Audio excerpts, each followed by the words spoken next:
Hey there, welcome back to the mini weekend. I'm your host, Jack. Get into it, mini.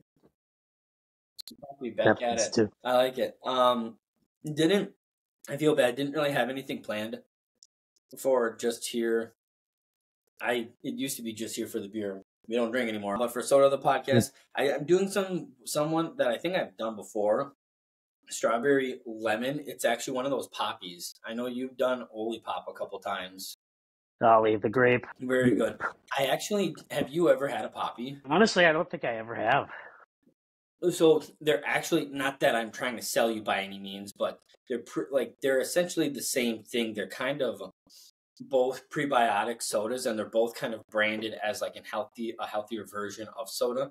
The only reason I bring it up is because I had a couple fans reach out asking if I prefer poppy over Oli Pop or Oli Pop over poppy. And truthfully, I don't. It's kind of dependent on what I'm feeling at the moment. Like, take this last Saturday when I was at Costco with my kid, for example. They had 2 of the 15 packs of this and another one. And I picked this one because I like these. I like the orange, the strawberry lemon, and then the cherry lime more than the other one. And then on the way, it was a 15 pack. And then on the way out, I was going to say you probably get the bite. Exactly. And then on the way out, I was like, oh, Oli Pop. I haven't had an Oli Pop in a while. But I saw they were only an 8-pack. Now, the flavors... For probably like $30 too. They're not 15, actually. It was like 14 or $15. That's a Costco deal though too. That's Costco. So truthfully, it was root beer and strawberry cream. So I was salivating. I'm like, that sounds amazing. That is... there's only 8 of them. Like, I'd rather have those flavors right now. But I'd rather have 15 than 8. So it's kind of here and there. So to answer the question for you guys, I kind of like both of them. One turns to 2, 2 turns to 3. So I get it Exactly. And part of it for me, it kind of depends on like what I'm in the mood for. I tried, oh my gosh, I can't believe I haven't tried it. I tried Oli Pop came out with the new River Rush recently. It's like their Mountain Dew. No, it's like their twist on like it's like a Sprite or 7-Up mixed with like a ginger ale. Very good, very smooth, and very light. Sounds like a Sierra Mist, but better. If you remember that, there was, or I don't know if you. Sierra Mist is still out there. It's just called Starry now. It's not Sierra Mist anymore. Yeah, same thing. Do you remember the soda? Okay, I don't. Might have been before your time. Before my time, but it had the cool. I know. I'm talking about the age gap and whatever. But it was called Okay. Huh. Gonna have to send you the link, but they don't make it anymore. But it was popular for, I don't know, we're looking at maybe like 94 to 97 was probably when it was around. Okay. But that was pretty good. And that kind of, from what I remember, is it tasted kind of like a Mountain Dewy / Sprite / whatever. So okay, nice. It's called Okay. Hopefully they keep making them, because it'd be cool to have them on the podcast and give them a show. But yeah, like I said, Puppy will have to try a poppy. Yeah, well, and like I said, they're very, very similar. There are some flavors that they both kind of do. Like, they both have like a classic root beer. They both have like your classic cola. They both have like your kind of like replacement for like a Sprite and like a cherry Coke. So they kind of have like their core staples. Right, everybody's got their own. Their own drinks. Yeah, and then actually. Another soda, they're not a prebiotic soda, so they're not like healthier sodas, but another soda company worth checking out if you're interested. It's Northern Soda Co. They're out of they are good. Their orange soda is actually really good. Orange soda is really good. Yeah. Their Pontoon Punch is amazing. Their grape, if you like grape, you got to try their grape. We're heading into fall, winter too as well, stuffing all that sugar in our bodies. It's actually called their Sunday Purple. Well, and it's crazy. So like I said, they're not healthy like the poppies because they're not prebiotics. But Northern Soda Co. uses cane sugar, which is, if you look it up, technically better for your body than these processed sugars. But it is honestly amazing, because if you, like you said, you've tried some of them. Tried them recently. how they taste super sugary and they taste like terrible for you. But then when you research processed sugars versus cane sugars, like on the scheme of things, cane sugar is actually better for your body than processed sugars. We need to get like a health coach on the podcast to teach us about what are the good sodas and what are the bad sodas. They'll probably say no soda, but it's a sports podcast, so you have fun. Fuck 'em, Yeah, you have fun with it. we're the real doctors. There are other problems in the world. Don't worry about us. You have a PhD in gopher sports, and I'm a doctor of. Let's be a doctor of Vikings personnel this week. How about? You're a doctor of Mr. Mini Weekend, Oh yeah, Doctor Mini Weekend. Well, why don't we start off with our Golden Gophers? They have a. I still am trying to figure out this whole. Yeah, roll the boat, man. I'm still trying to figure out this whole schedule for the not the NFL season, the college football season, because it's like what? It's like you have week 0 all the way up to week 15, so that's 16 weeks, but you can't play more than 12 games, so every team has 4 bye weeks. Like, that just seems silly. Like, that's fine. I don't mind that so much. Even though they're getting paid now and whatnot, it's still good for them to chill. They're still college students. Also during like the late fall, you're doing like midterms or whatever and all that jazz. And they need to study as well. I mean, not just to perform on the field. Like, and that's another topic of discussion when it comes to like graduate transfers and all that. Like, I feel like you still need to continue your education all the while you're getting paid, but that's a different rabbit hole. But, hey, last one I was on the podcast, I was reeling off the Michigan loss. Like, man, we could be 4-1 right now, but fortunately, big win against USC. I was impressed. Coy Parrish, I've already talked to him about him on the podcast about how much of a game changer he is, and he's a true freshman. That's unbelievable. From ESCO. Iron Range. No kidding. Well, and it's funny because I probably sound crazy to some of those casual fans out there, but you get it being a sport guy. Like, there's something about the swagger and the confidence a college athlete or a professional athlete carries when they're on the ice, when they're on the court, when they're on the field. And that he's number 3. The way you see him kind of out there, like kind of helping out with play calling and doing this and that. Just a dog, man. You'd think he is at least, maybe a sophomore, maybe a junior or something like that. This kid's a freshman, and he's like... He just says he's a football player. He's definitely a football player. So, yeah, we kept USC in check, and, that 4th and goal, like, he was it. He crossed the plane, no issue about it. It's just the way that the refs were like, no, he didn't get it. He crossed the plane. I'm glad PJ was able to be a little bit animated on the field during that time, but got the win. Then, coming up on a bye, I want to touch on the UCLA game. We will. I just want the viewers to know we've already kind of had some conversations on this.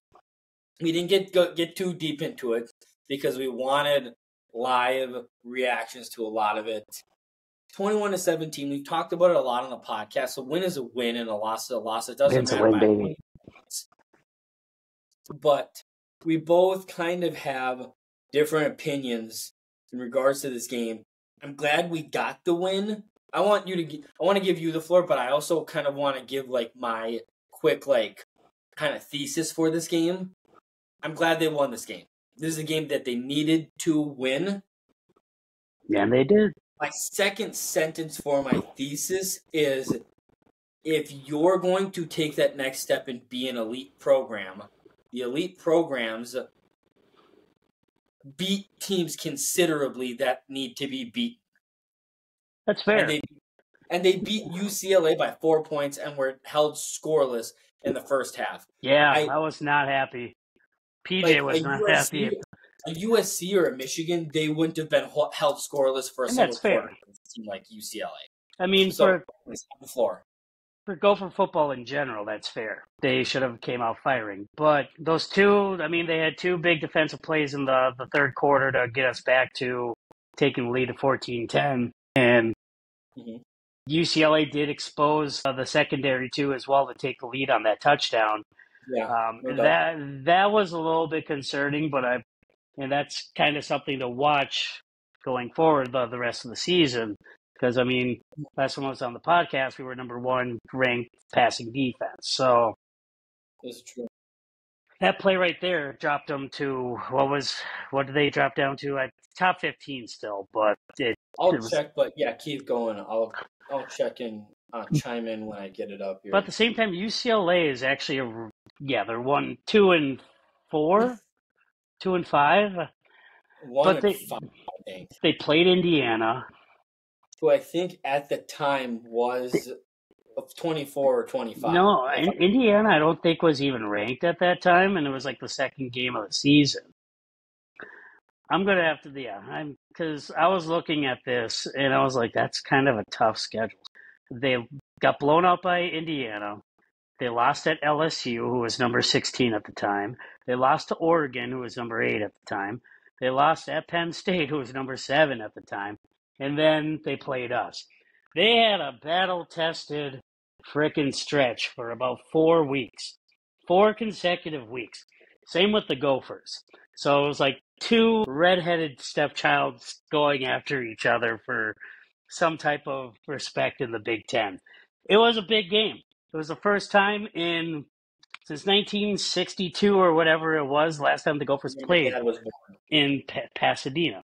There was a lot of intangibles with that game. So UCLA then ended up beating Rutgers, and we have to play Rutgers in a couple weeks. I mean, UCLA is not a terrible team. And now they play at Nebraska on the 2nd, so they do have a bye week. But I think UCLA can, make a little bit of a run to be 4-8, 5-7. So they're not a terrible team. But yes, we should have definitely played a lot better in that first half because it was the defense was decent, but our offense just sputtered. Fortunately, Max Brosmer is turning into a 2-minute quarterback. Hey, so if we're down 3 or 4 points with about 2 minutes to go and we have the ball, I can feel a little bit more comfortable that we'll be okay. I think the reason I'm hesitant to give the Gophers the benefit of the doubt with this win is because we talked about this the last podcast too. They were right there. Like, if you see my fingers, they were this close to getting the national recognition that they deserve. They played one of the best teams in the nation 2 weeks earlier and lost to a top 5 team by 3. And arguably, we're not going to go down this rabbit hole. Arguably, had a chance to tie it. October already. Lead. Then the next week, okay, you get some love. You're not going to get in the top 25 because you still lost the game, but you kind of get some love. Maybe a couple votes here and there, and then boom, the next week you beat the 11th team in the nation. You're getting some more love. All right, hey, they got UCLA on the thing. This is where I stand with UCLA. Battle tested or not, their one win was a 16-13 win. They barely beat a Hawaii team that is consistently bottom of the pack. I love Hawaii, man. Indiana, LSU, Oregon, Penn State. Now, I get where that was at Hawaii, too. It was probably like 98, and the humidity was probably like 80%. And but I just seen their last 4 games before we had us. They played very well teams. They were battle-tested. But between those 4 games, good teams. Indiana, people are showing them love. LSU is currently 16 in the nation. Mm-hmm. Or LSU was 16 when they played them. Oregon was 8th when they played them. Penn State was 7th when they played them. Those 4 teams, on average, beat UCLA by 20.5 points. Now, I'm not saying the Vikings. I'm not saying the Gophers should have beat them by 24 points. I'm saying if you beat a team like UCLA by 10, 14 points, maybe you find yourself in as a 25. Right. And we're still a work in progress. But they're 4-3. No They're doubt. bottom of the middle of the pack, if that's terminology in the Big Ten. They have a big homecoming game coming up against Maryland. Maryland is coming off a win against USC. We beat USC. Mm-hmm. Have to beat Maryland. Have to beat Maryland. Have to come out not sluggish and just ready to go. I'm chalking it up as a win, as I did my very beginning prediction saying this team would go 10-2. I see them winning. It's the big kind of feelers when they go to Illinois the next week. Yeah, because Illinois is 6-1 right now. They're 3-1 in And conference. they beat Michigan, and Illinois did? Yeah. Holy shit, I didn't realize that. Yeah, Michigan's sputtering too. So you beat Illinois. You beat Maryland, you beat Illinois. I would give us top 25 recognition after that, for sure. But that's what I'm saying too. That's why I look at games like North Carolina and Iowa, because if you think about it, again, preseason we were talking about this team having a good season. We weren't really talking about them having a chance at the Big Ten. I was optimistic. I still am optimistic because. But there's 3 teams in the Big Ten that are still undefeated. We play one of them at the end of the season. I can't wait. And you know what's right behind me? That's when we beat Penn State in 2019. Yeah, I'm somewhere in the mix of that. But so let's say we run the table, because even if we beat Illinois, I don't see us still being ranked. I want to say we win at Rutgers leading up to the Penn State game. Sure. Then you're 7-3 and got a home game against Penn State and somehow an outside looking in shot at the top 12 spot. You have no idea, looking at their homepage on ESPN right now, you have no idea how much joy it brings me to see them with 5 games left on their schedule, and none of them are Purdue. You want to know why? Because Purdue is 0-4. Right, that would hurt our strength of schedule. No, but I'm just saying, this is my beef with this team. Last year, they were riding high. They were looking good, and then all of a sudden, they're up 17 points on Northwestern. Don't remind me about that game. And not only did they let them get back into the game, spent a lonely night in the porch in that one. And then they let Northwestern gift wrap their asses, fill it with shit. Darius Taylor also got hurt, who was having the game of his life too, as well. But still, up even until before we were down, we had a 17-point lead in the. I know. It's at Northwestern. I know. It's and then the Illinois game. I think a couple weeks later, and that last minute, 70-yard touchdown. That's going to be a dogfight. I want the Gophers to win so bad. That's why I watch Gopher games by myself, because I just can't contain watching those games, because the USC game, the UCLA game, they've been intense on the blood pressure, but which is good, because that just means that they're close to getting over that hurdle, because I don't see why they couldn't run the table the rest of the season. I'm just. Penn State's 3, dude. It's at home. Bring it. Penn State is 1999. They were the number 2 ranked team in the country, and we weren't even sniffing anything during that time. We were. They beat UCLA by 16. Here. Let me give you some credit here, because as a podcast host, I am a man of my word. One of the things that I do remember from our preview is I saw this team struggling to be bowl even eligible. Right. I had them 5-7, maybe 4-8, and not making that. You said at the bare minimum they were going to make a bowl game, and I got to tell you, It's not set in stone, but I was wrong. You were right, because now they are in a position where they're 4-3 with 5 games left. So between Maryland at home, going to Illinois, going to Rutgers, Penn State is a long shot, and then at Wisconsin, you have 3 winnable games there, and you need to win 2 to be bowl eligible. Right. No, for sure. But I look at I still look at the opportunity that's there, and hopefully, winning at UCLA in the last minute, maybe that's a spark. Maybe that's something that ignites them. Well, I guess we'll see on Saturday. I mean, see how they play against Maryland. I mean, we've had troubles with Maryland, but we've also blown them out too as well since they've been in the Big Ten. No doubt, and it should be an interesting.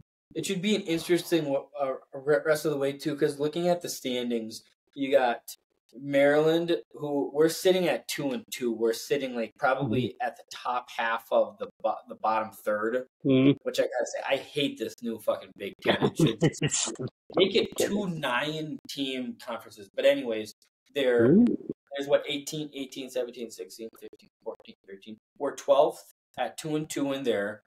We still have a game against Maryland, who's 1-2. Still got a game against Rutgers, or 1-3. Got a game against Rutgers, who's 1-3. And Wisconsin, who's one game above us, 3-1, and then Penn State at 4-0 or 3-0 in the conference. So again, like you said, USC they totally bombed out on. They should have beaten them 2 weeks ago, but yeah, that's the thing. It's the woulda, coulda, shouldas. But now here we are. We're looking at sitting at 4-3, 2-2 in the conference, and the world is your oyster for the next 5 games. You just have to win. Again, I love your optimism. Our defense is awesome. I mean, our defense has been fantastic. I mean, up until the turn, because we were getting blown out by Michigan early in that first half, and we all thought, well, this is it. This is another 58-10 loss. No, the defense did a break check and locked them down the rest of the way, and then it kind of continued to now. Aside from that touchdown by UCLA late in the game that exposed our secondary. And like I said, that's the little thing that concerns me, because I think teams are starting to catch on to that.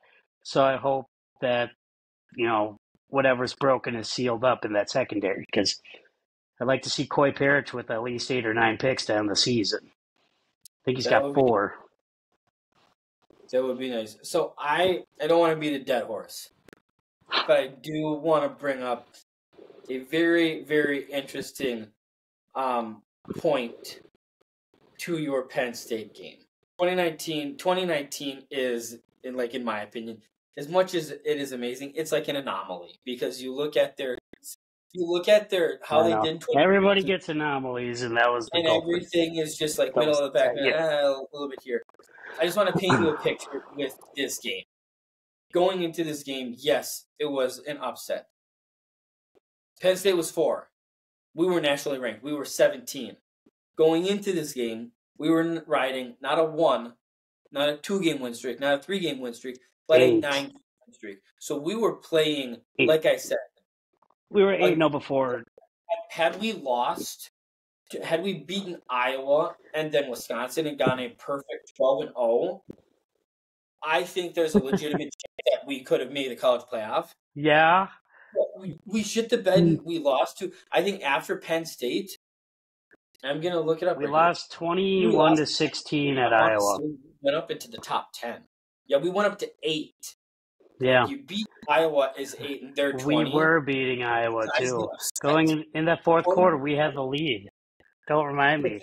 Don't bring up PTSD things, Jack. What are you doing? I'm just saying, we still beat Auburn January 1st, 2020, and then everything went to shit. I'm just saying, 2019, I think what we were coming into Penn State now, to your point, there is a chance we could go into that game on a 1, 2, 3, 4, 5-game winning streak. But that year we didn't lose and get shut out to Iowa. in the second half. We didn't get shut out by the Bruins in the first half. Now, can it happen? Yes, but they're totally different teams too, as well. They are. You think about it, because this is a game that I'm willing to make a bet with you, and whatever you want. Well, are you talking about the Penn State game, or are you talking about the Maryland game? Yes, the Penn State game. Okay, we're not there yet. We're not there yet, Jack. We're not there yet. You gotta see how. But I'm ready for it. I'm definitely ready for it. We run the table. We're beating Penn State. I don't care. And then I did look it up. So, were we talking about our really good rushing defense or passing defense? Passing defense. Okay, yeah, because I was going to say rushing defense, we're like the middle of the pack. Like Ethan Robinson, Coy Parrish. Passing defense, Justin Wally. It's still only 4th in the nation. Yeah, that's crazy. And then and I didn't realize this, because I think this changed to total yards per game as a defense. Like total, we're 5th in the nation. Only the Longhorns, 237 per game. Ohio State, 251 per game. Northern Illinois, of all teams, 258 per game. And then Tennessee Volunteers, 258.6 per game. And then us. Yeah, I mean, we have a really good secondary. And as long as I'm beating a dead horse, we got to stop the run. And I feel like we're kind of getting there, but we're close to being a complete team. I mean, these are a bunch of grad transfers, true freshmen. You have like a young team, but you kind of have a veteran team too as well. So This is why maybe taking those early losses will help them grow into what I've been wanting to expect them to be, and that's a really good football team, and I feel like they're close. So it starts with Maryland. Yeah, and exactly. The only time will tell. I mean, I think, before we move on to, I think, one of the things that I remember talking about, I'm like, other than, because I think preseason, I think the only ranked team on the schedule was Michigan, and they were higher. I don't think Iowa was ranked. I don't think USC was ranked. I think USC was ranked. Illinois and probably wasn't. Penn State might have been. Penn State, yeah. But I just remember. But that's in the words of Herm Edwards, you play to win the game. No, exactly. And I was just going to say, I don't care about rankings until the end of the season, but actually, it's more important now. I care about rankings towards like this time of year down on and on, whatever. No, but I just mean like preseason. I remember kind of thinking, okay, we have 2 ranked teams on our schedule that probably won't go in our favor. But other than that, thinking to myself, like, shit, we have 10 pretty easy games in front of us. Again, like you said, you just have to go out and win it. Like, it doesn't matter who's in front of you. You just have to win it by quarter. But yeah. So that's all I got to say. Row the boat. Sky Yama. Go Gophers. Go Gophers. You sounded like PJ Fleck there, didn't we? I need to trim this beard and maybe get like an athletic Gopher jacket apparel and. There you go. Go as PJ. And a clipboard. PJ Fleck with the headset. Go as PJ Fleck for Halloween. I don't know. We'll see. I was thinking Zach Galifianakis, but we'll see. Oh, that'd be good. But yeah, you had something very interesting you want to talk about on the podcast. Before we get into that, we do have can't believe it's already week 9 in college football. Like, how insane is that? We got our week 9 college football picks for you guys. Do you want to go first, or do you want me to go first? I didn't do too much research. I just know Syracuse is playing tomorrow night. I'll take Syracuse with the win to start that off. Man, I like it. I don't know why I'm riding on the Syracuse orange with bets, but because they play Pittsburgh. That's a big game. Pittsburgh is 6-0, but I think Syracuse with the upset. I was going to say, this is probably your 3rd or 4th time on the podcast, and you've done picks every time. I want to say this is your 2nd, maybe 3rd time taking the Syracuse. So I know for sure this is my 2nd. Because I had them over Georgia Tech after Georgia Tech had beaten Florida State. That's right. That was an insane game to start the season. Anyways, I think it was I'll take them over Pittsburgh. All right, can't hurt. Anybody else you like? Ohio State against Nebraska. The spread is 5.5. I wouldn't touch that. 25.5 for what? Ohio State over Nebraska. That sounds. I mean, I'm a betting man, but I would take Nebraska plus 25. I don't know, because the last time I was on the podcast, I had Iowa beating the spread against Ohio State, which they were up until the fourth quarter. Ohio State is definitely between them and Nebraska. Dylan Raiola is the real deal. He's still very young. But if you want my take on that pick, I would hammer the fuck out of Nebraska plus 25. Even though Ohio State is the better team, I think Nebraska has the tools to stick in that game and make it a game and make it look like a relatively close. Yeah, Ohio State's really good. Game. Ohio State's really good. I'm not touching that. For Ohio State by 26 points, that's one game I will touch.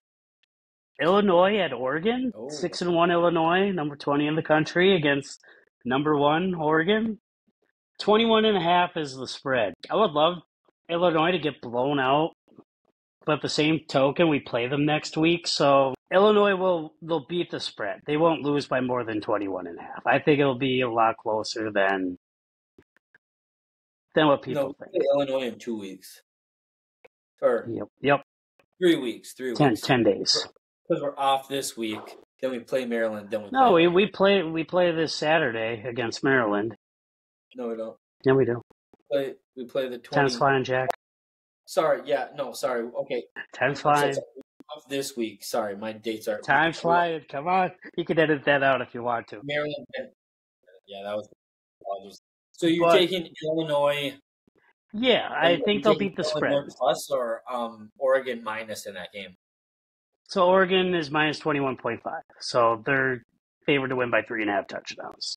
Okay, and who are you taking? I'll take Illinois. I think they'll be all right. I think they'll lose by. But if they do win, and then we go to Champaign next week and win, that gives us a lot of credentials for being in the top 25. But getting some baby steps. We're still recovering from the early past of this season. Let's focus on Maryland. What else? There's Penn State against Wisconsin. Oh, okay. I think Penn State will honestly kick their ass. So that's not a pick. Texas over Vanderbilt. Texas is 18.5. I think they'll beat that spread. They'll be well over 18.5. Vandy's not ready for the smoke. All right.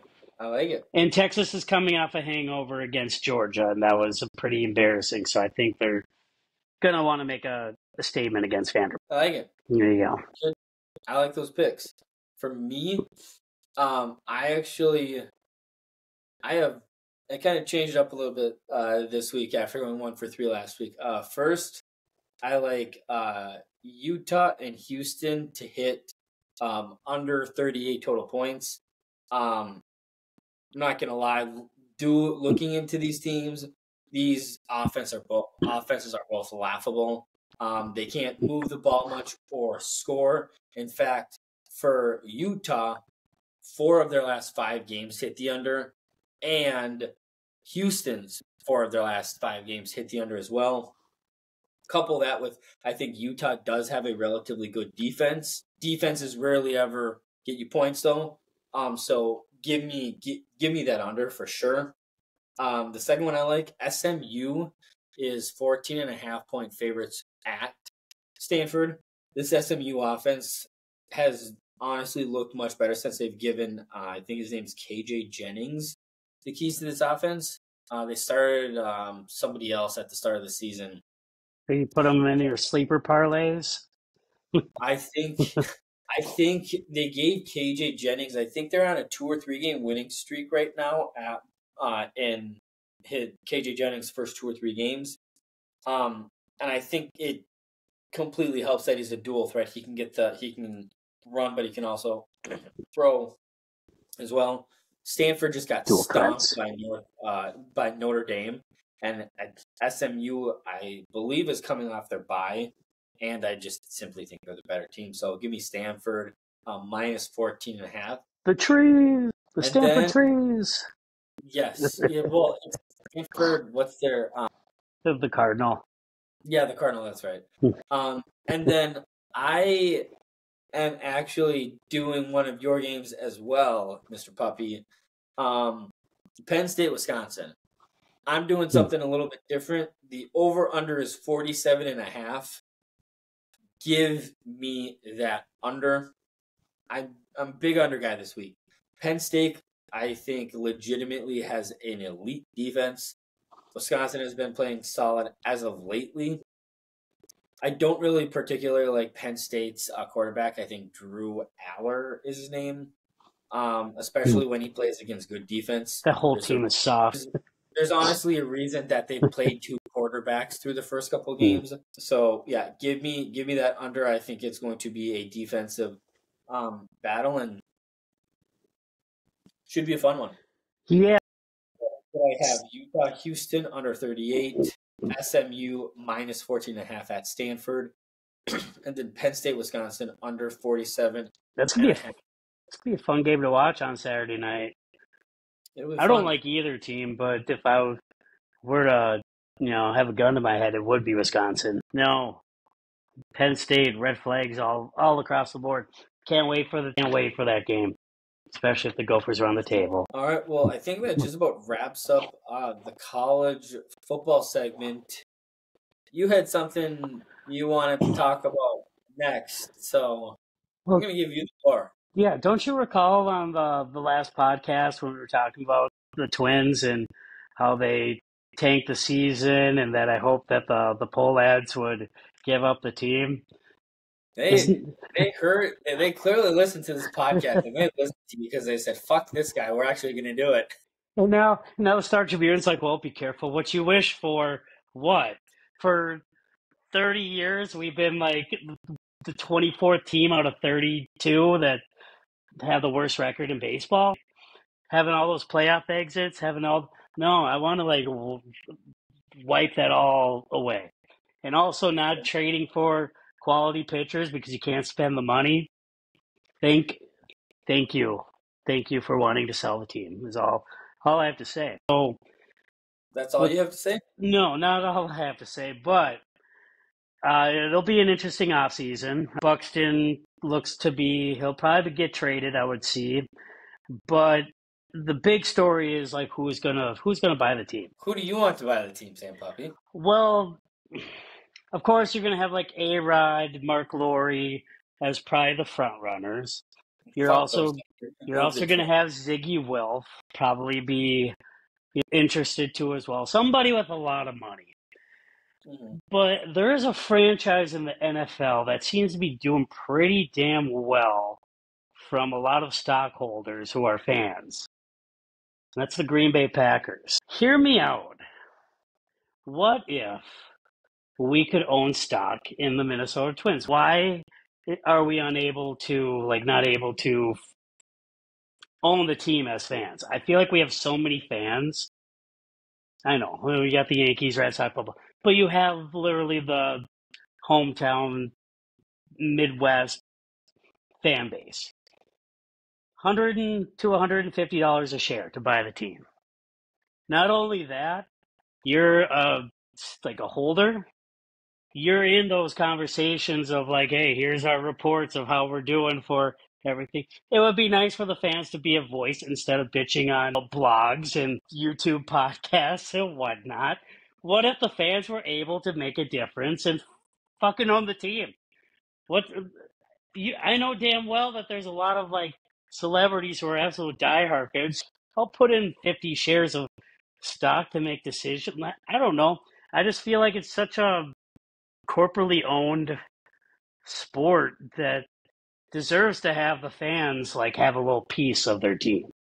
In no better way than having fans they don't have to be a majority owner, but they could be 25 to 30%. So I guess you bring up some great points. Onto something, or I'm on something. I think you're onto something. My two biggest questions would be, I don't even know where to start. It's just how do you know? Part of me as much as, and we've kind of talked about this man too, Aaron Rodgers, where I have a level of respect for what he's done because he is a very, very, very, very, very good quarterback. I used to hate him as a person because in Green Bay, he kind of seemed, well, and prima donna-ish. Well, not so much that, but they're just owned differently. So run differently. So you didn't hear much from him, and they kind of, with it run differently, they had certain rules about in the off season, you can only have so much contact with the media. Since then, I've seen him on so many podcasts, and as a person, I actually think he's a really nice person. He's well spoken. He's got a lot of great views and great stances on lots of different things. But one of the things he has talked about in the past, and this is a Super Bowl winning quarterback who's only won one Super Bowl, who said one of his biggest critiques about Green Bay was their ownership and how that team was run. Yeah. So my only question would be, if a guy of that nature and of that status has issues with that, maybe there's a reason they're the only team in U.S. sports to be dumb enough to let their fans have a part of them. Those fans with fucking cheese on their heads, Sam. Well, I know. That's your unconscious bias going on over there.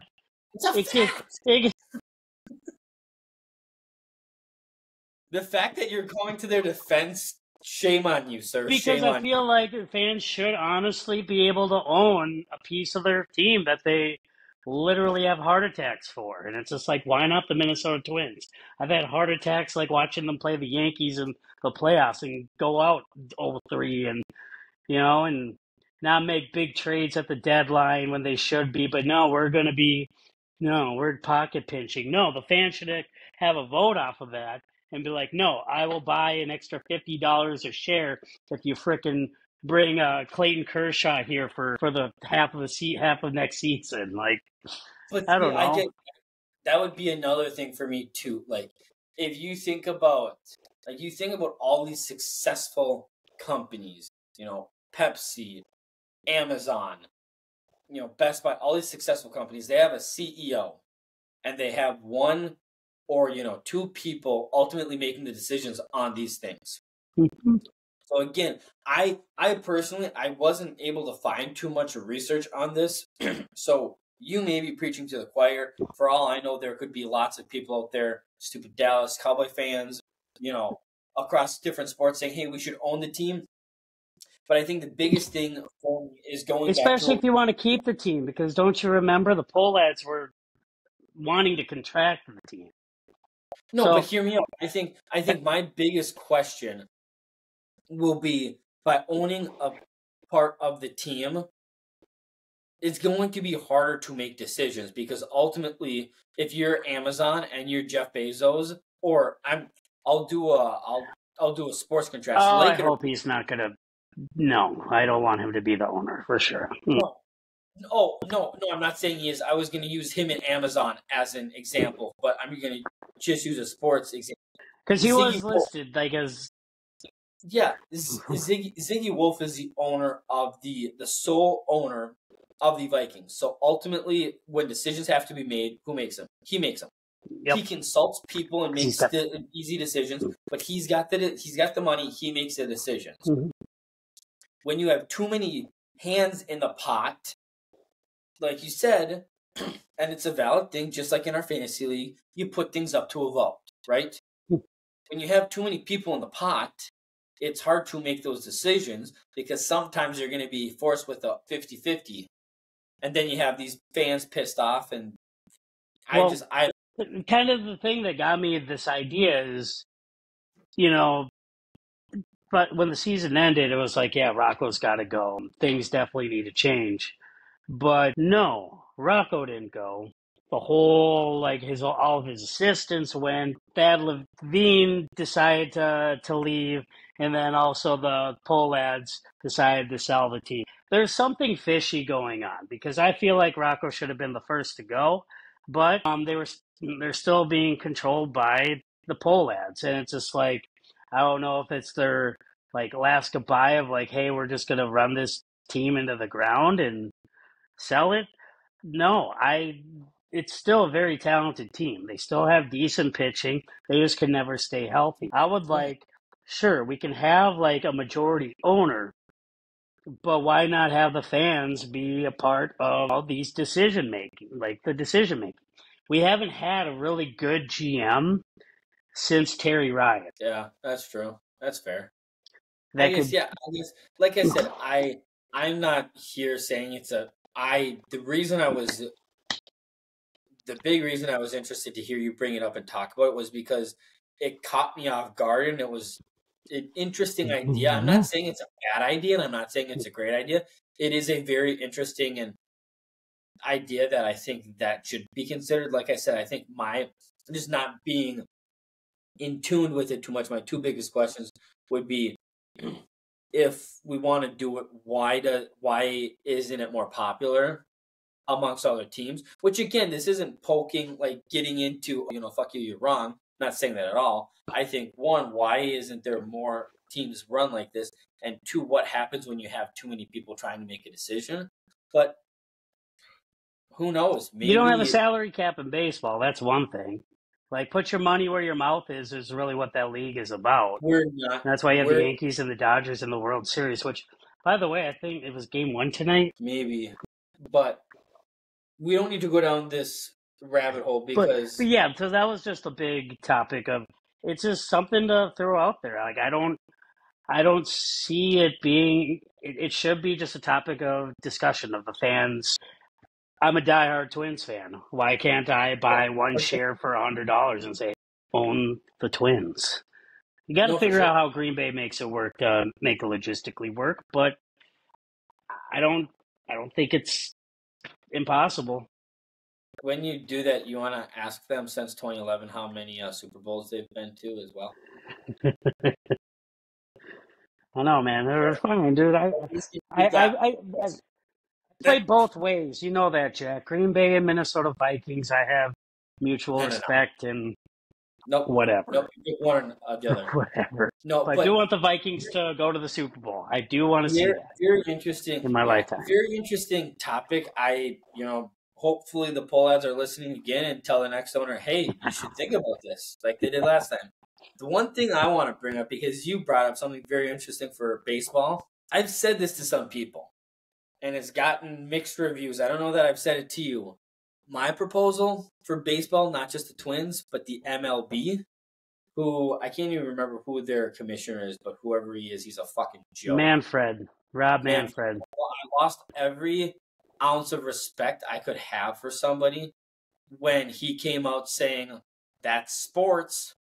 When he was asked if he was going to take the Astros thing away, not going down that rabbit hole. But I'll add that to you there's 8 teams that are now being controlled by the MLB when it comes to TV media rights. Twins are included. So, but here's my proposal. So the reason why the Twins should own the damn team and have their own champions. I don't know what it should be. I don't know who should set it. I don't know how to do it. But this is my idea. In the NBA, there's a hard salary cap. In the NHL, there's a hard salary cap. In the MLS, there's a hard salary cap. And in the NFL, there is a hard salary cap. In the MLB, there needs to be a hard salary cap. I know, you're still no. I understand there are going to be Dodgers fans, there's going to be fucking New York fans, Houston fans saying, well, fuck you, man. If we have the money, we should be able to use it however we want. Yeah, again, one, no, you shouldn't because you don't own the team. But two, like, I understand life's not fair, but the fact that there are teams like the Dodgers and like the Tampa Bay Devil Rays that have one guy making more money in a year than the whole Oakland Athletics organization, Miami Marlins organization, is a fucking joke. Out of all the sports, baseball is probably number 1 in corruption right now. In what? In corruption? Oh, yeah. But it's a joke and it needs to be, I think, truthfully, it's messy. I don't know that a lot of people would admit it, but I think that's what drives some people away from watching their sports because they're like, whoa, all the big sports, all the big towns with all Like the money have better they're teams. making changes to improve the game, but they're not making improvements to like the experience of the game. Like I couldn't watch like any Twins games this season due to the fact, they're not on Fox Sports, they're not on Bally because they were fighting. And that's where I don't understand why it's not on local broadcasting for Major League Baseball for the majority of the games. But that's a But Rob Manfred discussion, and uh, he's got and himself again, into a big part of it, pickle. like part of it for me too, is I'm not just talking for the Twins as much as I don't particularly like some of these teams, but this is also talking about teams like that also don't have like, okay, I'll be the first to admit the Athletics took a hint and they moved. The Marlins, like some of these really small teams, got to move. Because they didn't invest in their You think stadium. about the Minneapolis, you think about the Milwaukee's, you think about the Cincinnati, New stadium. about the smaller market teams. And I think within the next decade, if something doesn't change money wise in there, you're going to have a lot of these small market teams getting super upset and saying something needs to change or fuck you guys. No, and that's where, with we as diehard fans, you should be able to own a piece of that team.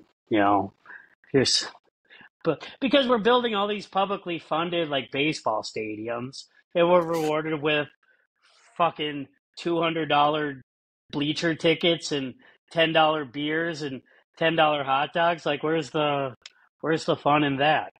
Like, you have to go to the game because you can't fucking watch on TV. Yeah, no. So why can't the fans own a piece of the team? That's really just no. Like I said, interesting concept. I would not be against it. I just like I said, it. You brought up a couple of days ago. I tried to do some research on it, and truthfully, there wasn't much out there as to like why should you or why shouldn't you. But I think you bring up a good case, and I think it's something. It might start with petitioning. I don't know. It should at least be talked about. So, I didn't want to be a part of my local government. Maybe it just starts with a petition. Yeah, maybe. Yeah. There you go. All right, my friend. Well, the NBA also kicked off last night. I think it should. I mean, for other people that haven't maybe heard us talk too much about it, just like myself, Mr. Puppy, big basketball guy. Timberwolves had a phenomenal season last year. I think we talked about it a little bit before the podcast. We did our NBA Wolves preseason prediction kind of preview podcast last night. Which was good. Check it out, guys. It's a good one. No, I appreciate that. What are your overall thoughts on this team? What do you think denotes a successful season for this team? And how do you actually see this kind of season panning out for us? Well, for one, on that podcast last night, I would have had New York probably in the top 3. I don't think you guys have in the top 3. You guys were kind of dogging the... Jalen Brunson is a good player, and Cat's going to fill it nicely. They'll be all right. Jalen Brunson, this is where we disagree. I think by them getting Cat, that makes them worse. Yeah, but and Brunson's a dog. He is. So last night we played against the Lakers, season opener. Now we're all excited. But I know it was more of a spectacle for LeBron James and Bronny James, where I was actually kind of thinking about it last night, and I was like, the Lakers kind of did have to win because LeBron James is the king, and he's like the greatest basketball player of our generation, aside from Michael and Kobe. But as far as all around, LeBron is the king. But I don't think we need to get down this rabbit hole. I actually never liked the Michael Jordan and LeBron James comparisons. Yeah, I think it's totally different players. Exactly, I was going to say, I think it's more fair to compare and decide, hey, who's better, Michael or Kobe? Because I think Michael and Kobe are closer aligned, and LeBron and Magic are more closely aligned. LeBron's just in his own stratosphere because he tore us up last night. He had some. That man don't look like he's turning 40 in December. Gives me hope. Yeah, and that's the other funny thing too. Like looking like at the box score, like nobody on either team really shot that well. Like you talked about Rui No. Hachimura, he had a great game. He barely shot 50% from the floor. And A guy like Austin Austin Reeves was, didn't yeah, I even shoot mean, it was 50% rough. from the And floor. it's So opening night. It's nothing to, you know, panic about. But you could see Ant being a little bit more vocal on the floor. which I think is a good team. I don't know. Have you gotten a chance to check out Starting Five yet on Not Netflix? yet, no. It's I won't give any spoilers away, but it's a great watch. I'm But on. he's the notable leader because when he was on the court, like yelling at the team to play some damn defense, they did kind of turn it around a little bit. But um, I just don't want it to become like an issue where he gets so frustrated on the floor, it starts to piss everybody else off on the team, and because that can happen. I've been a Timberwolves No, but fan for I think how long?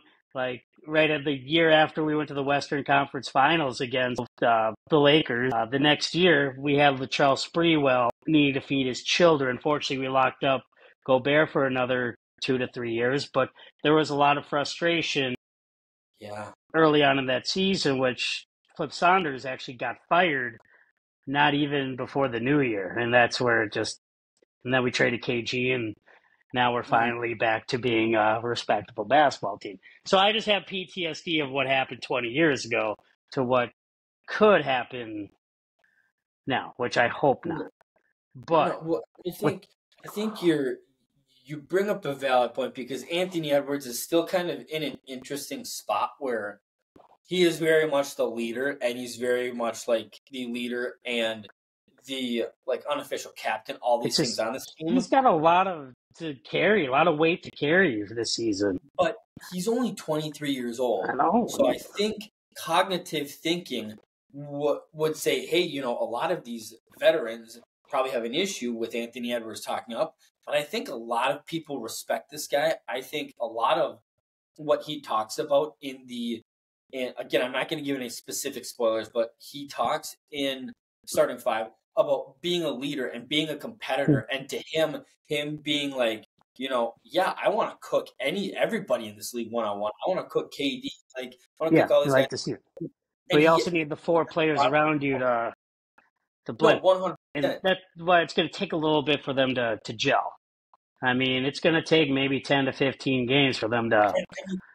I I don't think mean, it's going to be like last year's Star where they were 14-4. I think it's. I don't know. this is well, but I think this is part of it too. Again, I'm not talking about moral victories here because a loss is a loss. They lost. I think a lot of and I understand you're not a casual fan. You watch a lot of basketball. I would consider you somebody that knows the NBA and you're not just, you watch when Right. you can. The Lynx got screwed, by the way, but What? I'm touching on the Lynx real quick. They got screwed, though, by the way. But Yeah, no, they did. I that's. watched most of that game too. I Fuck the just Liberty. I can't do Actually, it. congratulations to the Liberty, Yeah. but still fuck You you. can't just. Yeah. But again, I think to those casual fans saying, "Oh my God, fuck this team, we're not going to win. Oh my God, we lost opening night. What's going on?" It's like pump the brakes. A lot of people forget that we started the season 1 and 2 last year. Two of our first losses we talked about before the podcast was a completely ass Toronto team. There was a Atlanta, lot, right? There was a lot going into that game last night where it kind of didn't feel like a regular season game, but seeing Bronny and LeBron on the court, that was cool. That was a cool Bron was moment to see terrible. because that's something He's you've never terrible. seen before. But No, so there was a lot of emotion in that game. So we lost by 7. Let's but bounce that's what I'm back. saying. We They lost, play Sacramento though tomorrow, so it's kind of like on to another good team. but we lost by 7 to the Los Angeles Lakers with Anthony Edwards shooting 10 of 25. Yeah, he was in. That doesn't happen. If He your was in. star player is shooting 10 He of was 25, he was honestly doing too much. if your star player is shooting 10 for 25 with 27 points, I'm a betting man, and I would say 8.5 times out of 10, your star player shoots 10 of 25, you're losing by at least double digits. Yeah. This game was really a 4 or 5 point loss because they hit 3 or 2 free throws at the end of the game to secure the win. Right. The fact that this team, They keep fighting. But you need to expect that for a Western Conference finalist. You have to expect that where even though you're down 20, you still have to come back and show a fight. So they did that. And again, the casual fans just don't realize like the 3-pointer is more prominent than ever. That's why, like, when you everybody's see it, shooting threes. We were texting last night about this too. It's like when you see a 17-point lead and your team's right, it can go away like that, and you were like, "Oh, down." Basketball again for those casual fans. Basketball is a game of runs. You just hope you're the team on the last run of the game. The game ebbs and flows. Like, I'm not kidding you. It's been happening for 2 or 3 years now, and I'm still in awe of it. 19, 20, 21 point leads. Oh yeah, within 3-4 minutes, it's down to a single point. And again, I kind of brought this up last night too. The fact that in the fourth quarter, despite we were even down, I want to say in the third quarter, we were down by as many as 18, 16 or 18 something like that. So the fact that in the fourth quarter we were able to make it a 4-point, 5-point game a couple times, despite not getting many stops, says a lot about this team. Here's the deal. It's only one game in the season. We'll continue more as the season progresses, but I don't want to keep on doing that every game or every other game of being down 15-20 and clawing your way back into the second half. You need to play. It's a lot like the Gopher team. Start it right out the gate. First half, second half, play a complete game. The Timberwolves are way ahead of where the Gophers are when it comes to making moves in nationwide. I do see the Timberwolves winning 55 games this year. Yeah. I think they'll go 55-27. Sounds realistic. I don't know if they'll get number 1. I don't even know if they'll get number 2. The Western Conference. What'd you say, 55? Yeah. 55 wins. Again, I personally... That gives them number 3 or 4. I think 55 could win the division. Or could win the conference. It could. I'm not saying it will. 58 is what did it for the 03-04 Timberwolves. So, but we'll see. It's something to look into. Julius Randle, I do like his game. I like the way he plays. He's not exactly an offensive threat, but he can be. But I just like his presence on the floor and the way he's able to make solid passes and just he makes his presence felt. And he's a little smaller, a little slow, more consistent, and faster. Karl Anthony Towns. But once they gel, it's going to take 10 to 15 games for them to get it together. And I think that's what a lot of people don't realize too. Like when you get traded, whether it's in the middle of the season or in the off season, it takes a while. Like you're learning a new playbook. You're like a lot of times you're learning a different scheme, a lot of different things going on. It takes I'm sure some of these people. Well, we just got rid of our second best scorer, and now in comes Randall's puts up numbers, but DiVincenzo, you guys are saying 6th man of the year. It's possible. Honestly, I think we got rid of Cat, and I think if you still look at our roster, we're still, last year, the thing we had going for us was we had depth. We had 10 guys come playoffs that you could count on for points. Luka Garza, I think, could maybe make it 11. I don't know why he wasn't in the game last night. Instead, they had Joe Ingles, and speaking of slow. I think Joe Ingles and Kyle Anderson are kind of... It's the same person, and it's just like... But I think this team's still very deep. I think, obviously, you're starting 5. You got Ant, you got Connolly, you got McDaniels, you got Julius Randle, and you got Rudy Gobert, which is a solid starting 5. Mm-hmm. But then that also means you got Dillingham coming off the bench. Who didn't play last night. No, he didn't play, but I think he's going to be good. DiVincenzo coming off the bench.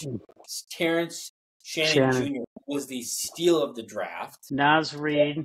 Walker, did I say DiVincenzo? Yep. Naz Reid. Luka Garza. There's one guy that I Josh Minot.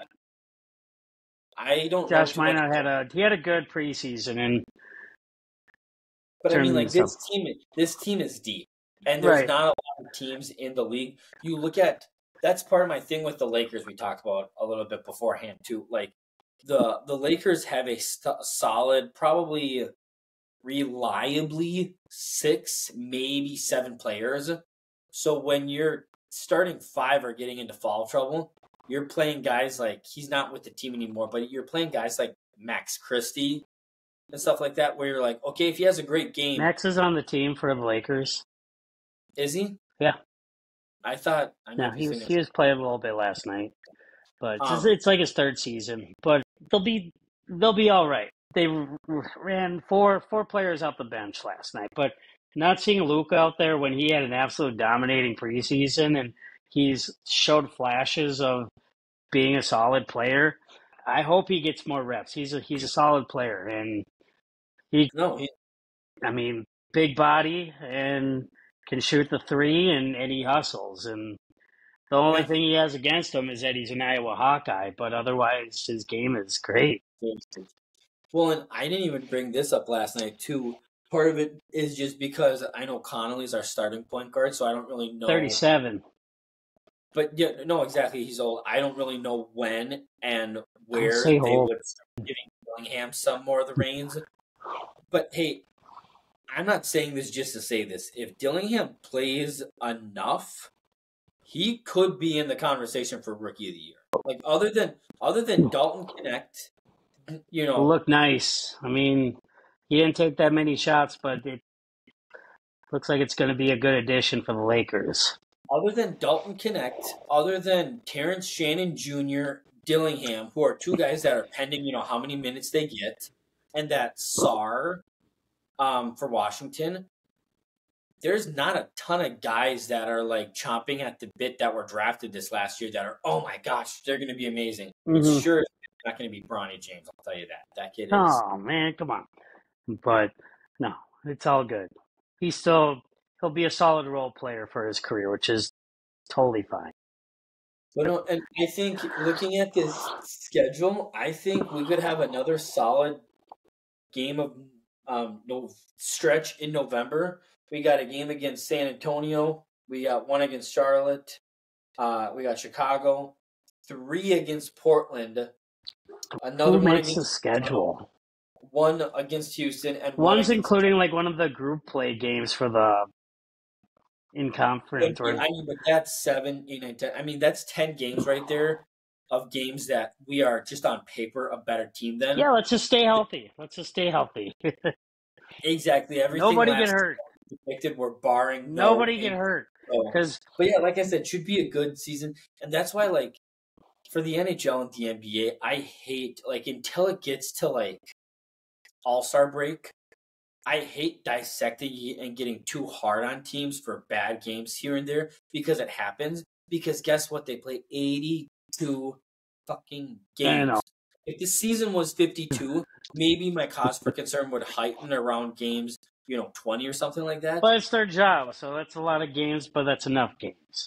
Exactly, but no, it should be a fun year for the Wolves. I'm excited to see how they do. Yeah. The Wild have been doing pretty well, but 4-0-2. The points, at least 1 point in their first 6 games, which is pretty impressive. But our Minnesota Vikings lost their first game this last week.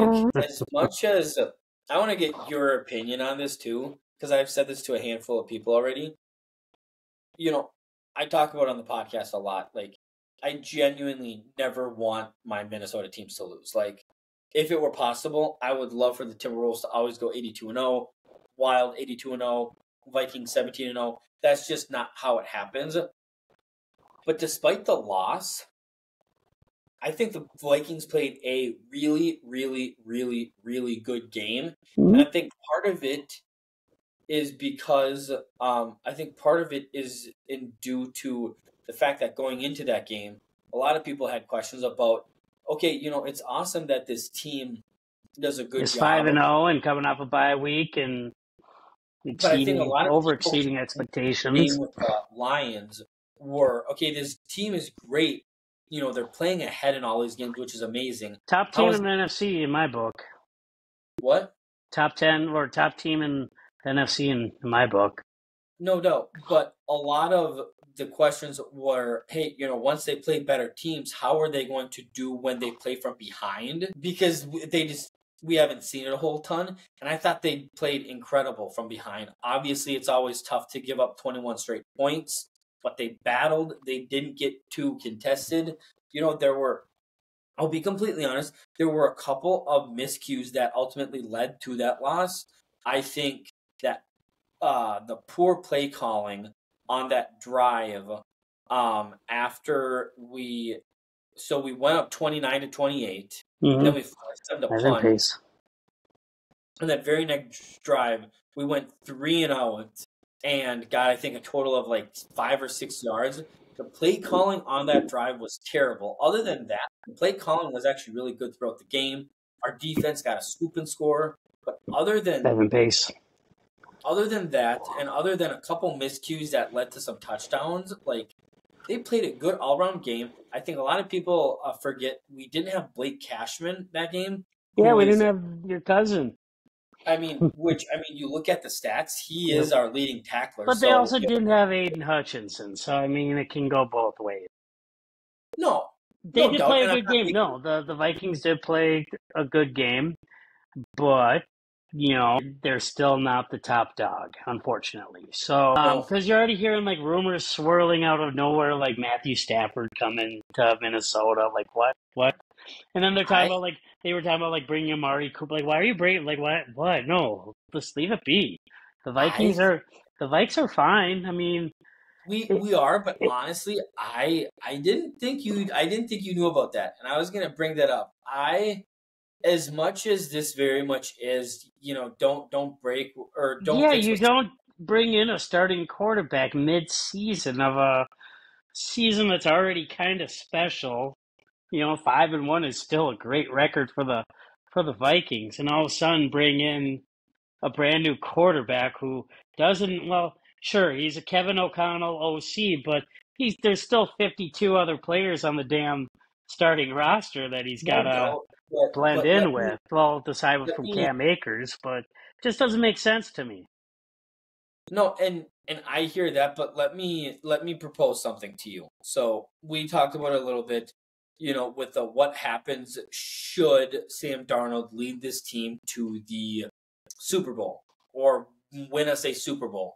You're in a precarious situation because he's on a 1-year, $10 million deal, and you spent an 11th round or 11th pick on J.J. What are you talking about in the offseason? Because, we're already talking, like, we talked about this the very first podcast back in August. You build Sam Darnold a statue. Even if he takes us to the Super Bowl, you build him a statue. Whether he stays or goes, whatever, re-sign his contract, you can always find another quarterback, too, as well, just as good as Sam Darnold. But here's the thing. This is where my mind goes to, and this is kind of my forward thinking with it all. I understand that don't fix what's not broken, but hear me out. Yeah, not middle of the season. The Rams are in a weird situation where they are, in fact, rebuilding. There's no two ways around it. They're rebuilding. Cooper Kupp isn't really the guy he used to be. Puka Nacua is an up-and-coming star, and that's your one centerpiece. You kind of got this older quarterback that doesn't really want to be part of a rebuild. So let me present this to you. Again, forward thinking. I know you don't want to think far ahead, but think in these terms. You have a great season with Sam Darnold, who's he's not much older than J.J. McCarthy. I think he's 5 years older. So 27. And I think McCarthy's 22. Who's dating the hot Tua girl. Beside the point. But should the LA Rams, after this game, after we beat them, should they say, okay, you got a guy that's doing very well for you in your system, which is a system that you, Kevin O'Connell, came from. So it should work there too. 1 year, $10 million. I think the last time I checked, what is it? I think Matthew Stafford is making $24 million. Should they commit to, there's already reports that they're going to be trading Cooper Kupp somewhere by the trade. So if that's the case, you have to assume they're getting rid of Matthew Stafford, who used to be under the tutelage of Kevin O'Connell, who was an all-pro quarterback. So should the Rams, after this Thursday night game, come to the Vikings and say, here's the deal. We're rebuilding. We like what you're doing with Sam Darnold. Here's what we propose. We want Sam Darnold, and who's on a 1-year deal, and we will give you Matthew Stafford, who's making $24 million for the next 3 years. But this year, we will pay 50 to 60% of his salary. Would you do that? I mean, the Rams would be like, Euro. I mean, no. As Vikings, no. No. See, no. Again, I think this is another situation where you're $24 million for next season and the season after that. Don't you still need to re-sign a lot of your important offensive pieces? And then you also have a rookie quarterback coming off a knee injury that you drafted 11th in the first round. That's the thing. But Sam, that's a sweep. Hard no. You have Stafford under contract for the next 2 seasons after this season. And now you have given J.J. McCarthy the ability to sit under a guy like Stafford. And this way, you're not. I'd press my luck in April. I would press my luck in April. So not in the middle of the season. But come off season, sure. You can write some invitations of Matthew Stafford possibly being a Viking for next season, but definitely not this season. No. Don't be surprised if it happens. Well, don't be surprised if the Rams beat the Vikings tomorrow night, and you're 5-2, and then you're really in shambles, and then you really are desperate of wanting Matthew Stafford in the middle of the season, but you still don't do it. You still don't do it. Sam Darnold actually loses to that Los Angeles Rams defense, and the Rams still want him. Give him to him. Yeah, it's Are you fine. kidding? That's Even fine. if you them, I think it should be I'm just against doing big quarterback trades in the middle of the season because it's and again you're two allowed to completely different organizations, and football takes a lot of work to get everything on point and set, and that's just too much work. No. And then on top of that, you have $24 million on the hook for next season and $24 for the year after. Not with the Vikings salary issues. I think you realize how many Vikings should trade for Aaron Rodgers over that one. What? So the Vikings should trade for Aaron Rodgers over that one. A guy that threw 3 interceptions against us? Yeah, he knows the team well. All right. Just throw right in there. Yeah, if he had receivers to throw to, now he's got Devontae Adams and Allen Lazard is now. It's still ass. God, they can't catch the ball for shit. The Jets are terrible.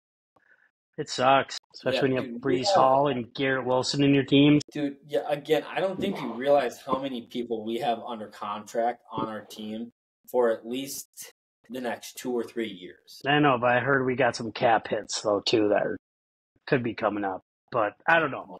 I don't look too much into that. All right. So yeah, looking at this game we got tomorrow night, later tonight when this will actually drop. By the way, first primetime game. But did you see the game against Indianapolis actually got flexed to Sunday Night Football? Yeah. So from 7 noon start, it's 7 p.m. next Sunday. Not this Sunday, but next.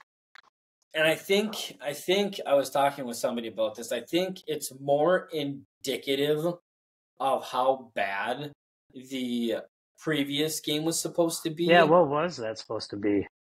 Jags and Eagles. Look, the Eagles are still the Eagles. They still have Jalen Hurts. They're so dysfunctional. They have not been playing well, and the Jags are 1-5. They're dysfunctional as well. So good call. But I think it's also because that game looked so bad, and because we're hosting. I think if that game was at Indianapolis, it would still probably be a noon game, and they maybe would have flexed. Oh yeah, 100%. But it should be It should be fun. What are you looking at for like keys to victory for this game? Obviously, I don't want to throw shade at the Rams, but I think on paper and going into this, I think, the Vikings are the better team. And I think I would have to double check. I think they're only -3. Yeah, -3. So what are you looking at for this game for the Vikings to do to get another big win? Well, it's Thursday night. Just get ready to play. You're on Amazon Prime Time, but you got to obviously establish the run, get Aaron Jones going. T.J. Hawkinson, I didn't get that latest update, but he's questionable. Still questionable, but they might sit him. They might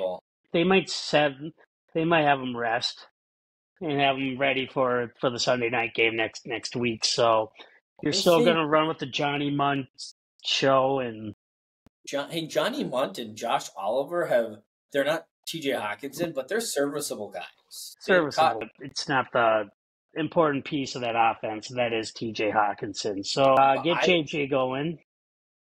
I think Jordan Addison will have a good game tomorrow night. Yeah.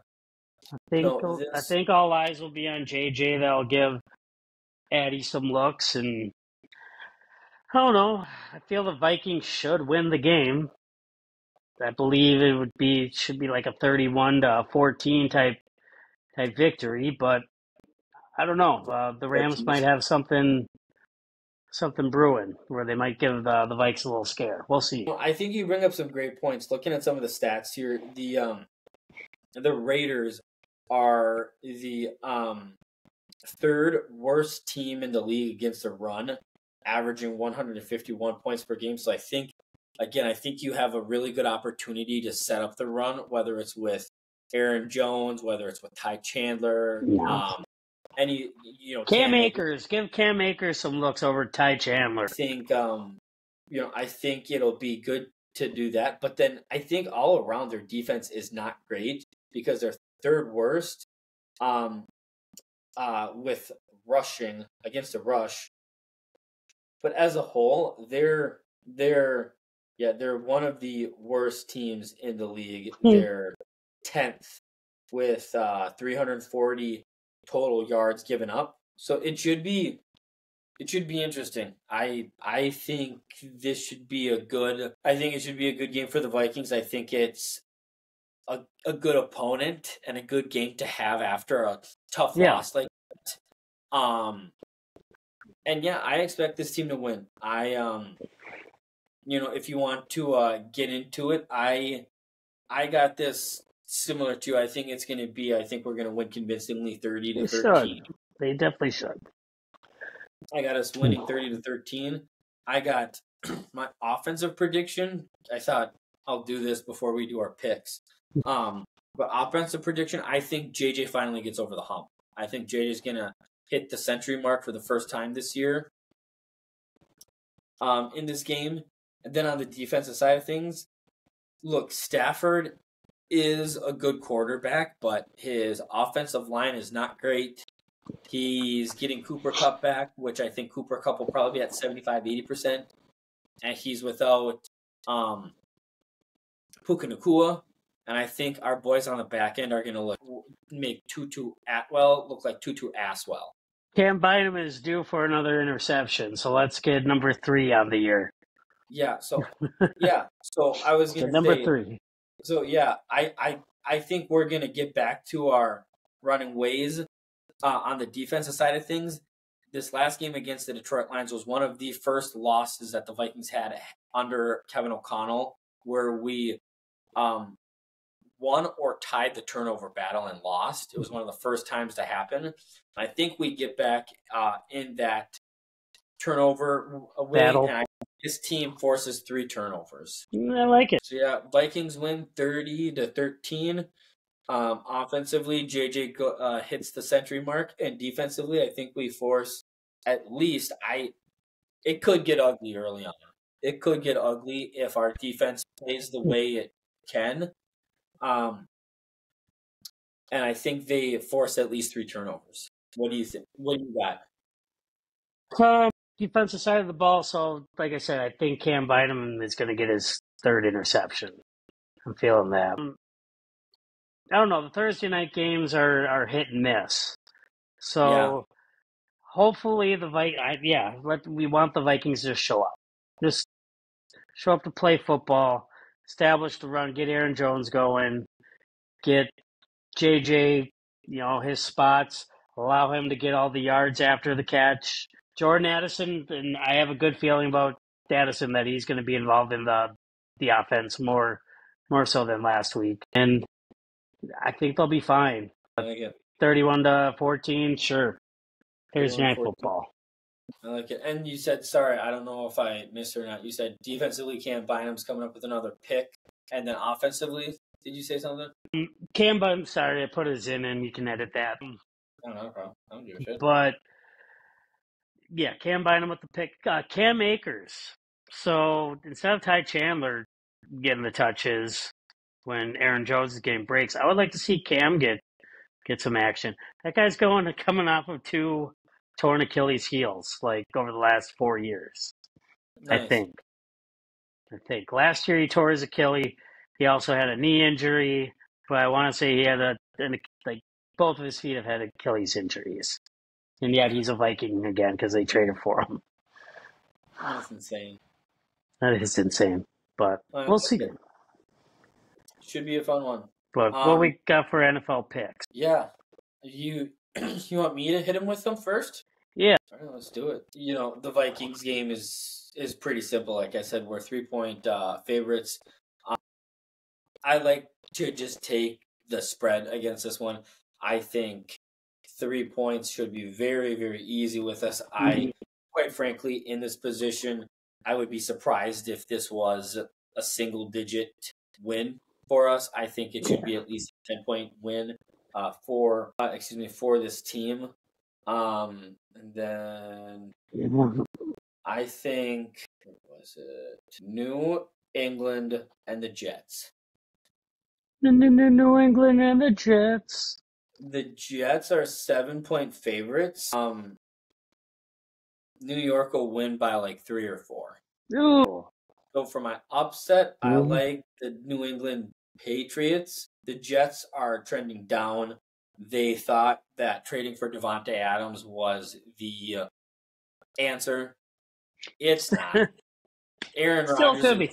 Dude, they traded it for him like 72 hours before. How can you say? Come on, man. I mean, 40-year-old Aaron Rodgers is still 40-year-old Aaron Rodgers.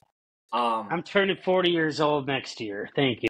And I love you to death, man. But if you get but I'm going downhill. I gotcha. Thank you. Yeah, you would not. You'd be throwing 5 picks a game. I couldn't even throw the ball. Yeah. So again, not saying New England is going to win that game, but again, New York is trending downward, and I think the New England Patriots are like a baby great white.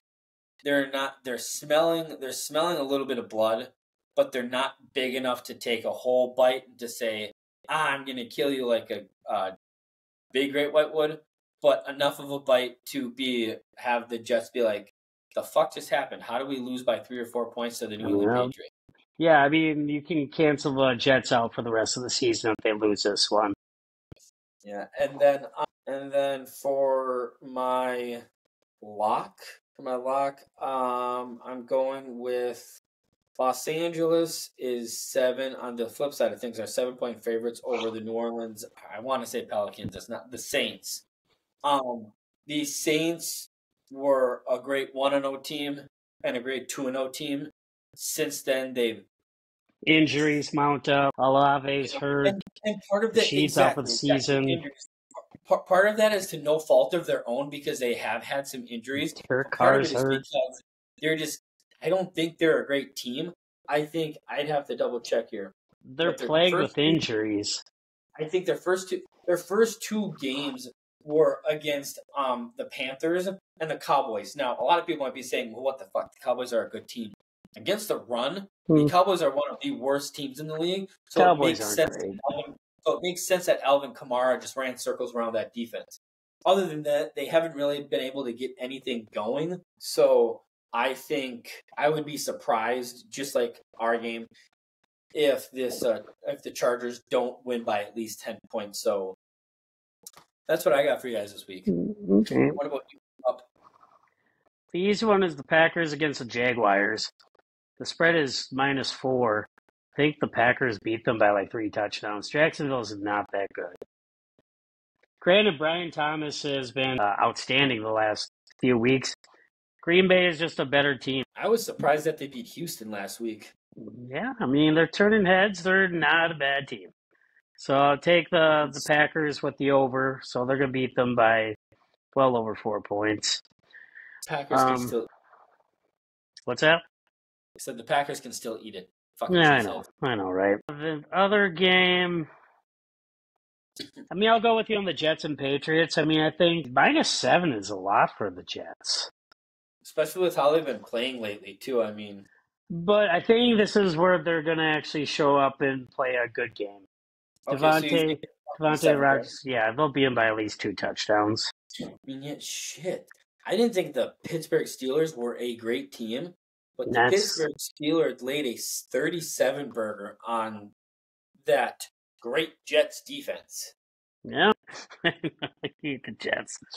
How about the Bears Commanders? The Bears, as far as the upset pick, which it shouldn't be, Washington should be able to beat them at home. I think it'll be dependent. Even if they don't have Jaden Daniels, I think Marcus Mariota is still, serviceable. Yeah, and it's at Washington. I think that helps their case to Chicago.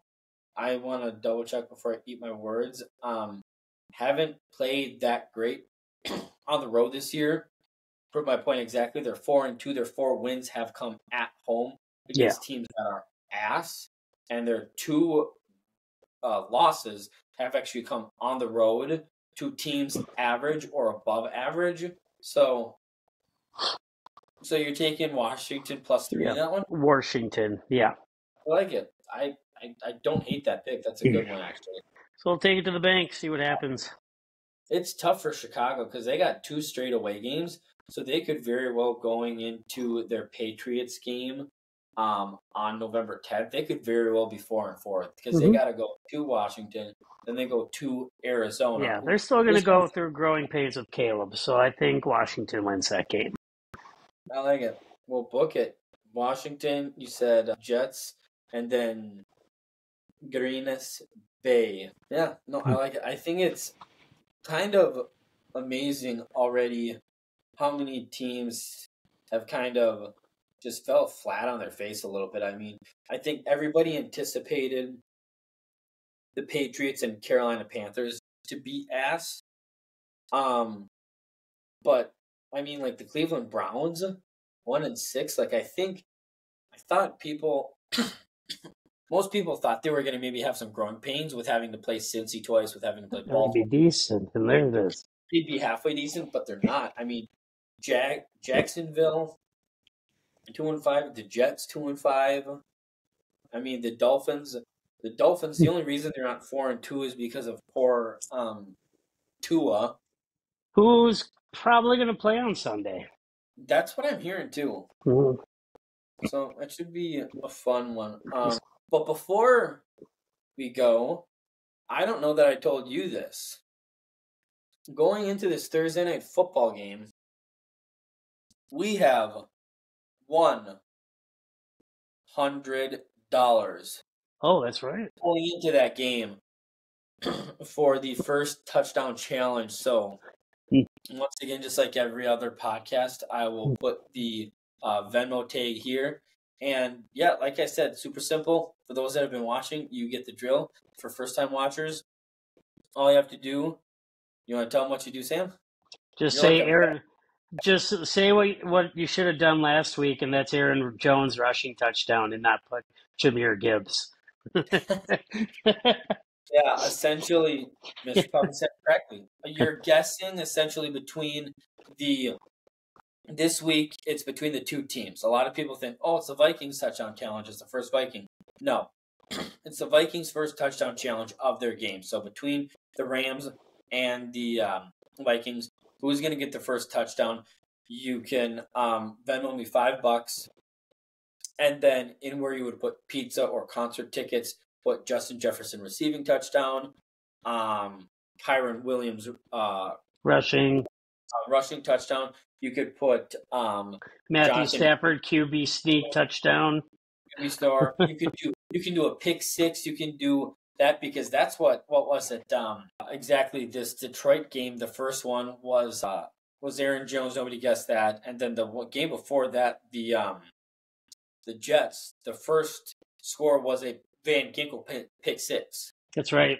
Yeah. So if you would have guessed Van Ginkel, you would have won. So yeah, $100 rolling into that. So winner take all. So exactly. Last week it was $5 to win 70. This week it's $5 to win 100. Otherwise, if there is a tie, you do split the pot. Yes, exactly. So if you and two other people, so if we have a pot of $150 for this game, combined with everything, and 3 people guess Justin Jefferson receiving touchdown, each of you would get $50. Mm-hmm. So do the DraftKings sleeper way. Right. Yeah. No. So that should be fun. I'm curious to see how long this will go on because we had a winner week 1, week 2, week 3, and then week 4, and then week 5 no winner. Week 6 we didn't do it because of the bye, and then week 7 no winner. So should be fun. Whoever's going to win this is going to be very, very happy. Got red coming up. Got to make some money. Exactly. Well. All right. It's always a pleasure having you on, sir. Thank you for coming on tonight. Like I said, get your pick'ems in as well for this upcoming week too. Get those first touchdown challenge thingies in. We'll call them thingies, payments, whatever. mini thingies, mini weekend thingies. There you go. Till next time, Minnie. Peace. So I think honestly, I think I used to have that